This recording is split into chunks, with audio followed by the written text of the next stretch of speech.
Hi everyone, this is Tanner here, and today I'm going to be recapping the AFC Wildcard games as well as doing my divisional round predictions. So let's get into it here with the Monday night game. The Houston Texans dominating the Pittsburgh Steelers with one of the best defensive efforts I've ever seen. This was a fantastic defensive game. You had a pick six in this game, you had a scoop and score, you had just so many things here in this game go right for Houston. And the main person I want to start off here is talking about the man in this image, Will Anderson Jr. I think Will Anderson's one of the more underrated players in the NFL. I think when we talk about the best edge rushers in the league, people will say Myles Garrett of the Cleveland Browns, Micah Parsons of the Green Bay Packers, TJ Watt of the Pittsburgh Steelers. And I think those are all very valid options, but I think Will Anderson is in that conversation too. And he just is one of these players that has such a perfect blend of power and speed to his game. And he's one of these guys that just is so smooth as an edge rusher, as a player. And he was fantastic in this game. And Will Anderson, I think, also has kind of been underrated because coming out, yes, there's a lot of hype around him. And the fact that he lived up to it, I think that's kind of sometimes rare. Sometimes we see a lot of these guys who come out and people say, okay, this is a blue chip prospect. These guys are elite. They hardly live up to it. Will Anderson has, and it's not just Will Anderson dominating in this game. It's Danielle Hunter, the edge rusher opposite of him, who again seemed like he was eating Aaron Rodgers alive, just dominating, snapping and snap out against the Steelers online. I mean, the fact that Hunter and Anderson are both on this team is crazy. And then you have just not them. So you're like, okay. Then we have great defensive tackle play, right? Felt like throughout this game, just these defensive tackles were playing well, not allowing the Steelers to run at all. So okay, you have a great defensive line. Okay, what else? You have these corners. You have Derek Stingley, who is one of the better corners in the league. Derek Stingley Jr., right? He is fantastic. He is so good in coverage, right? DK Metcalf, the Steelers' star receiver, who I'm a big fan of. I know some people don't like DK. Okay, that's fine. He was really shut down in this game, right? So it's like, okay, that's great that you have one great corner, but then you also have Kamari Lassiter, who's a really good corner as well. The number two corner, who, yes, sometimes might get up a pass or two, but he's really good in coverage. He's really strong. He's great at tackling. That's the other thing, too, you got to mention about this defense. These safeties, including guys like Jalen Petrie, are fantastic at tackling. So you say we have two dominant edge rushers, great defensive tackles, great corners, great safeties who are not just good at covering, they can tackle. Okay, are we done yet? No, because then you have a great linebacker in Aziz Al-Shaair who brings the boom, is a tough physical player. And then on top of all this fantastic roster building that Houston has, you have an amazing defensive head coach in DeMeco Ryans. I mean, this is just one of the better defenses I think we've seen in the past 10 years. And I think Houston's the best defense this year. I think Seattle and Denver have done a really great job this year. I want to give them credit. But man, Houston has just been special. And I know that the Steelers offense isn't great, but you could have had prime Peyton Manning, Jerry Rice, Randy Moss on this Steelers team, and they're maybe getting 20 points if that. Like, this is just such an excellent defense because it kind of reminds me a lot of the kind of those Bill Belichick Patriots teams where they're just not good at one thing, they're good at everything. And that was something that they were mentioning on the broadcast. Troy Aikman did a fantastic job pointing out. Like I said, these cover players, these secondary players, are not just good at covering, they're good at tackling, right? There's just so many layers to this Texans defense. And they've been doing it this whole season. You go back to week one against the LA Rams, I think they only held them to like 13 or 14 points. And this Rams offense has been absolutely electric this season. Only 14 points. So just really an insane performance here by Houston defensively. The offense wasn't as good. CJ Stroud had a really bad game, missed throws, turnovers. My main kind of point with this is kind of like CJ Stroud's had a pretty good year, so for him to kind of one outlier bad game, I'm not going to panic about it too much. I think we've seen him play good against good defenses here. He had a pretty good showing against the 49ers in the regular season. Like, I don't know. I don't want to panic here about CJ Stroud. I just don't think that's kind of where I'm at with him right now. Yes, he didn't play great, but he's had a good year overall. This is more of an outlier than kind of the expectation for me with Stroud.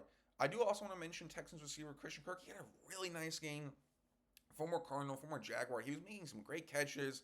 They had him in the slot, using his speed in that slot to kind of just outrun some linebackers when the Steelers were going man coverage. So really good game from Christian Kirk. And hopefully Nico Collins is okay. He's going to be in the concussion protocol. So if he's out, then okay, Christian Kirk can step up here. But yeah, and also the running game was really good. Woody Marks having a really good game. Just a good mix of speed, strength. And I think the Texans called this game pretty solidly. They were struggling early on, but they were able to kind of run the game, run the ball. And I really love the way they managed to clock late in this game where they just ran the ball, ran the time down, played great defense. And I think that in the playoffs, defenses sometimes are the factor to win. You look at the Eagles last year when they won the Super Bowl, it was due to a really good defense. I think the Texans have the best defense right now, and I think if this offense can get straightened out, and I think they will, they'll, I think, be, a very scary team. Also scary for the Steelers with how this game went. Not a good performance here for Pittsburgh really at all. And there's kind of a big picture, small picture here with the Steelers because Mike Tomlin has stepped down as head coach. And that probably means Aaron Rodgers is not coming back. And that probably means Aaron Rodgers is retiring. So there's a lot of big stuff here. I do want to mention a couple things in the game.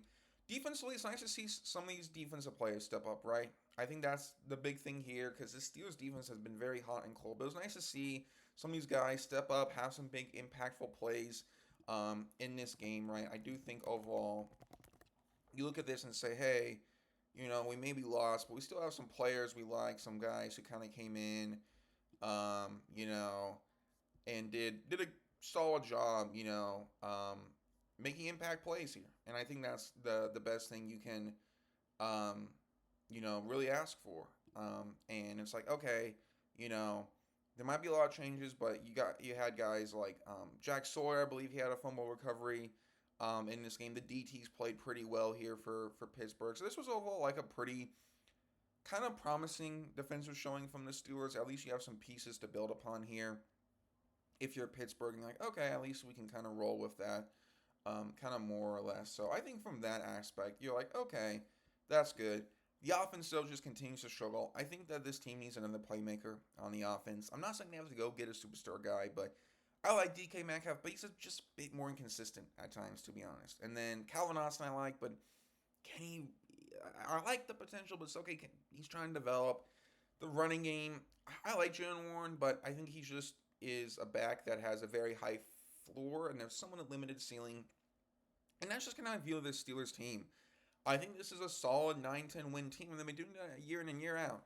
But for me, it's like, where is this team going forward? What's the big plan in the future? And that's why I think it's a good thing Mike Tomlin stepped down, because I think this team kind of needs to go ahead and needs to build a core of players on the offense and the defense to really be excited about. And I mentioned some of the defensive guys like Jack Sawyer, some of these young DTs like Derek Harmon, Keanu Barrett, and that's good. But what's the deal with the offense? Because we've been doing this quarterback carousel for the past couple of years. Aaron Rodgers this year, Russell Wilson, last year, Justin Fields last year. We've been going through this whole thing. Kenny Pickett before that. And I think each of those quarterbacks have played well in Pittsburgh, right? But it's like, who's this franchise guy? Who's the franchise guy for the Steelers? And I think that the best thing to do for the Steelers is to just go ahead and I think kind of do a bit of a rebuild. I would trade away TJ Watt.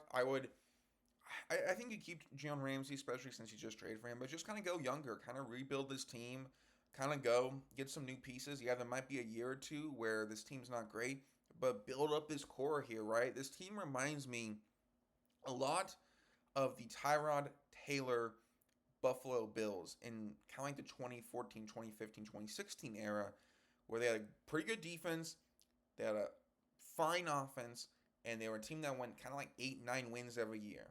They were a solid team, but they never really achieved greatness. And the reason is because they were kind of just capped. They went ahead, drafted Josh Allen in 2018. It took a year or two to get going. But now we see the Bills as one of the best teams. And I think the Steelers need to do that. I think they're a team that is solid. Yes, they're good, but I think you can be better and you can be great. Another point here is if this is it for Aaron Rodgers, I'm just very appreciative to watch him. I got a bit emotional watching this game. I still remember the first time watching, Aaron Rodgers was in that 2010 Super Bowl, Packers Steelers, where he beat the Steelers, and just sitting watching it kind of in my living room, and just watching the TV and watching Aaron Rodgers, and he seemed like kind of this almost legend, if you will, and kind of just possibly seeing his last game. It's just this kind of a full circle moment, and Rodgers has been amazing to watch. He's been one of those guys that's just is fantastic, and he's one of those players that you're just very grateful to watch. So if that's it, Aaron Rodgers, thank you so much for your time in the NFL. And speaking of kind of Aaron Rodgers and the Packers here, I want to talk about, in my opinion, the AFC Packers, as I call them, the Los Angeles Chargers, as they lose to the New England Patriots. So in a lot of ways, yes, I think the Chargers and Packers are very similar. And both of them have a pretty good quarterback and head coach. I think Justin Herbert, the Chargers quarterback, is better than Jordan Love, the Packers quarterback. But I think the Packers coaching staff overall is better than the Chargers coaching staff. What I said in my Packers recap for the NFC video, and I'll summarize it here in case you didn't see it, was defensively they have an X factor in Micah Parsons. That's awesome. But Green Bay just kind of needs that extra punch, that push on the offense. And I kind of meant the flip with the Chargers. I think offensively you have some X factor guys. Justin Herbert's a really great quarterback. Did he play well in this game? No, but I still do like Herbert. I think Ladd McConkey's a really great receiver. I think you have a really good 1-2 punch in the running game with Amari Hampton and Kamani Vidal. I think you have a lot of pieces to work with. I like this defense. I think they're excellently coached. Jesse Minter, great job. I think the defensive coordinator, he's done amazing. But I just think you kind of need that X factor on the defense. And I think that's kind of just what's holding this Chargers team back. They're very much like Green Bay. Both of them were the 7 seeds. Both of them won about 10, 11, 9 or so games. But I just think that they're very well coached. They're very well, staffed teams. There's some good roster talent, but you just kind of want to take that next level. And I think that's what the Chargers need to do. And I do think this is a disappointing way to end the season for LA. I think to come out to New England, only score 3 points. I understand the O-line's not great for the Chargers. Justin Herbert definitely did not play well. I know a lot of people are critical with Herbert. I'm not there yet. I think Herbert had a really good season, and I think there's some wins this year he had in the regular season that were very impressive. And yes, you could say, what does that matter? Oh, it's not in the playoffs. Well, first of all, winning in the regular season gets you to the playoffs, and I just think the O-line injuries caught up to the team, honestly, and whatnot. I think that's kind of just a big thing. And I do think, though, it is just disappointing, just as a team to come out here with the Chiefs out of the playoffs. The Chiefs not even in the playoffs, and to just have your chance and to lose, it's unfortunate. But this team's just been battling through it. I just think next year you got to take that step up, right? I think the past 2 years under Jim Harbaugh, this team's done some really good stuff. They've had some really nice wins. There's a good established culture. This team was kind of fighting until the end. I thought the defense played really well against New England's offense. There's a lot to like with the Chargers. It's just okay, can we get to that next level, right? We kind of have a couple tiers in the NFL, right? You have bad, mediocre, great, amazing. The Chargers are stuck in great. Can we get to amazing? And we'll see if they can. And I just think you got to make a move on the defensive side of the football. I think Duran James is a really good safety. Khalil Mack's a pretty good edge rusher. Tuli Taluputu, sorry if I mispronounced it. I think he's a really nice player. But I just think you kind of need to get that difference maker, because we've kind of seen in the playoffs, those difference makers, right? And when I talked about the Texans game, those Will Andersons of the world, right? The Danielle Hunters of the world really come out to shine. And I just think the Chargers kind of need a player like that. In terms of New England, really nice win. This is their first win in a playoff game since beating the Rams in the Super Bowl during the year 2019, during the 2018 season. And just kind of to kind of sum it up here, to kind of have some crazy parallels, that Super Bowl against the Rams was 13-3. This game was 16-3. That was an LA team. This is an LA team. So it's just kind of interesting. But yeah, first New England playoff win in a while here. Really, really, really just great stuff defensively. I thought this was a defensive masterclass by Mike Vrabel. I thought he did an excellent job of just sending different players different ways. I thought they really attacked this O-line well. The coverage downfield was great. Mike Vrabel, I think, has just done a really great job. And I do also want to point out here, I think Patriots defensive coordinator, um, the Patriots defensive coordinator also deserves all that credit. Zach Kerr.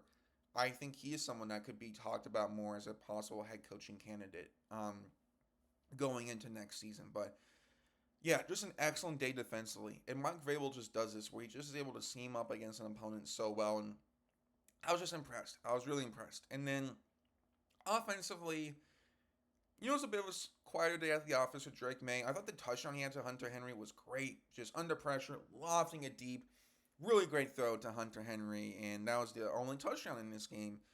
I think besides that, I know a lot of people are really critical of this Patriots offense and Drake May and how they played. This was Drake May's first playoff game. And this was against a really good defense. So I'm not too worried. I do think, though, overall New England getting a playoff win is good. It's kind of like, okay, we got it. We got it done here. First quarterback to win a playoff game in New England since Tom Brady. You would like to go to the Super Bowl, but I do think like at least winning a game here, Drake May getting that win is very impressive and a good way to start this new regime here. No matter what happens, I view this team kind of similar to the Bears. First year head coach with Mike Vrabel was Vrabel's first season with New England. You have a year two quarterback in Drake May. Very similar to the Bears, where the Bears head coach Ben Johnson, it's his first time with the Bears this year, and you have a year two quarterback in Caleb Williams. I think both the Patriots and Bears could win the Super Bowl, but if they lose next round, I don't think you're very upset if you're a fan. And I think you're just grateful for how good this season went. That's kind of how I view this team. New England gets the win. Chargers, like I said, can you make the defensive upgrade? Can you take that leap in year 3? No, there's some talk about Chargers fans not being happy with Jim Harbaugh and whatnot. I think next year's a big year for this team, right? It's like, okay, we've had 2 good seasons. Can we take that leap? And we'll see if they can. But nice win by New England here. And then, speaking of AFC East teams, we have ourselves the Buffalo Bills and Josh Allen beating the Jacksonville Jaguars here. And the Jaguars, this was an interesting game because I don't have kind of a yay or nay kind of approach to this game. I think, the defense was pretty good. This has been a good defense all year. They shut down the running game. Now, James Cook, the Bills running back, did leave in this game due to injury. So if he was in there more, does the Bills running game get going more? Maybe. But from what we saw, the Jaguars run defense was pretty good. That's good. The secondary was all right. I thought they had some good stuff early on, but late they let up some bad plays. So it's like, okay, the defense was good but not great. So that's the Jaguars defense. And then Jaguars offense. It's like Trevor Lawrence had some great plays. I thought Parker Washington, the receiver, one awesome game he had. Really good route runner, really able to attack that middle of the field. But then you had some costly picks by Trevor Lawrence. Now, I think the interception to end it was an awesome play by Bills cornerback Tre'Davious White, more than a bad decision by Lawrence. But it was just a very up and down game from Jacksonville. There's stuff you can say that was really good, stuff you can say that was really bad. And here's why I land with the Jaguars, because next year is going to be a difficult time for this team. You have a first place schedule. You have some tough teams. You have the NFC. So you have Philadelphia. You have, I think Washington's going to be good next year. The Giants could be interesting. You have also the AFC North. So you have Baltimore. You have Cincinnati. You have your own division. I think Texans are really good. Tennessee is going to be better, I think. And then you also have the division winners. You have the Broncos here, and then you have the Patriots. So just kind of some tough teams as well as the Bears. So I think the main thing for the Jaguars is that they had some really great wins this year. I think that a lot of this team, the ways they won could kind of lead to regression. They had some pick sixes. They had some plays. I'm like, we just kind of see this after a team has a really great year 1. Year 2, kind of the team dips down a bit. I think this is a 9-10 win team next year. My main take with the Jaguars is, can you get Trevor and Travis continue to get going? Trevor Lawrence had a really great second half of this season. How does next year go? In 2022, Trevor Lawrence had a really good season. 2023, the year after, he was good and then kind of regressed. You want to see Trevor Lawrence have a great season next year, because I think if he doesn't, next year, not this coming year, but next year's draft is loaded up. I could see the Jaguars getting a new quarterback if Lawrence struggles to be consistent. So that's a big thing. Can Trevor Lawrence continue to make that jump? I think the thing with it is, it's just kind of the rhythm of the game. I think he has a really great arm. I think he has great mobility. I think there's a lot of similarities to him in his game with Matthew Stafford, the Rams quarterback. And I think Lawrence has had some excellent moments this season. But it's just trying to find the rhythm. Sometimes he forces a pass. Sometimes that timing was a bit off. We saw it in this game here. And it's kind of just been Trevor Lawrence's thing. So can you be more consistent? And then also Travis Hunter getting going. The wide receiver cornerback who, this was his rookie year, but he got hurt. Can we just kind of get him going next year? That's my biggest thing for the Jaguars. It's just, can we kind of get these stars more established with this team? I think that's really the biggest thing here, right? Can you just kind of get these guys more established here with Jacksonville? Can you get Travis? Can you get Trevor going? And can we kind of get things going in the right direction, right? That's where I'm at. And then for the Bills, you go ahead and win this game. Overall here, I think this was a Josh Allen's awesome game. Some really excellent plays, an awesome throw downfield. Late in this game to Brandon Cooks, we got to have it. And he just hit it. I mean, one of the best throws of the week. And I think personally, the best throw here, like when I think of Wildcard weekend, yes, you have the Caleb Williams throw against the Packers, the Drake May touchdown against the Chargers. But that Josh Allen throw, I mean, it was just insane. And he's just so fun to watch. He's one of these quarterbacks from his arm, from his legs. It's just so hard to stop. And I think overall here that, he just is fantastic. It's like, the offense as well, they struggle. But when you have Allen, he just is on a different level. It's just hard to honestly play against him. And I thought this defense played well. Sean McDermott, the head coach of the Bills, I have some split thoughts on him. I think he does some things well, does some things not. But I think overall, at the end of the day here, the defense played well against Jacksonville. They didn't make things easy all the time. I think overall this was a pretty good defensive effort. And overall, it's just a really fun game. There's a ton of back and forth here. This was just a cool game, right? To see a game here in Jacksonville, kind of just a cool kind of vibes type of deal. And yeah, the Bills move on here. And they go ahead and will play the Denver Broncos here. Broncos Bills. Yes, it is a rematch here of last year's wild card game where the Broncos were a wild card. They went to the Bills, who won their division, and the Bills dominated. What do I think happens here? This is a very tough one. I'm a big Broncos guy. I think they're a really good number one seed. I think they have an excellent defense. I think Patrick Surtain's one of the best cornerbacks in the NFL, if not the best. You have an awesome edge rushing duo with Jonathan Cooper and Nick Bonito. A lot of the stuff I said earlier today about the Texans defense I think applies to Denver. And I also like Bo Nix. Bo Nix reminds me of Eli Manning. Well, sometimes you'll get a great game. Sometimes you don't. It's just very up and down. So this is a tough one here because for me, it's like, how does this game go? Because these two teams play kind of differently. Sometimes the Broncos, I don't know if the words play down to the teams. They sometimes don't go like haywire. They sometimes will just kind of keep games close and try to kind of win it, play kind of conservative offense, play really good defense and win. And I'm like, yeah, that can work. But on the other hand, this Bills offense can be just so explosive with Josh Allen. He can just continue to make these plays. And it's like, I can see a world where Josh Allen just goes great. He goes nuclear. He has, a 3-touchdown game and the Bills win and they move on to the AFC title game. I could definitely see a world where that happens. I think, though, why I kind of lean the Broncos. First of all, this is their first playoff home game since 2016 when they hosted the Patriots in the AFC Championship game. 2016 calendar year is the 2015 season, so it's been 10 years. Crazy. Last time was against an AFC's team with New England. Here's against an AFC's team in Buffalo. So I think just the home field is something, and it's not so much a thing of Josh Allen. Like, I think Josh Allen can adjust well to the altitude, the Bills quarterback, but it's just, I think that home field advantage is something. Just Josh Allen has had some just games this year where just kind of he has struggled against some of these defenses, like the Texans defense in the regular season, the Falcons defense, at the Dolphins. There's been times where these defenses can get to him. A lot of it is that pass rush, right? Like I said, that Texans game, I mean, they were just after him. Will Anderson had like an awesome game. The Falcons game on Monday night, they were just getting to Allen. And I think the Bills' offensive line has regressed a bit. I think that's the reason Buffalo was really good last year was the O-line. The O-line I thought was kind of almost elite last year.